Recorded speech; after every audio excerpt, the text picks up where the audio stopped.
Monga Chilled Coffee e leng Rudi Detlefs o re o sebedisa tjhelete e ngata ho reka petrol le ho sebedisa generator e thusetsang nakong eo phepelo ya motlakase e kgaohileng. There's an afternoon load shedding.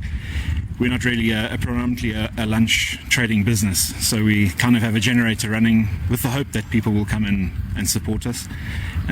But like I said, we're not really a lunch business, so we're open with our full offering, but that's when you're burning fuel for no income.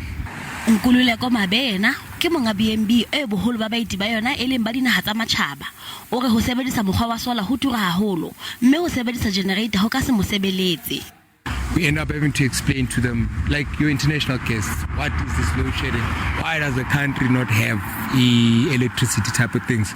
So that obviously for referral purposes, it makes it very hard, right? And then you get some of them who come from other places internationally. Wi-Fi is run by electricity, so they have that all the time.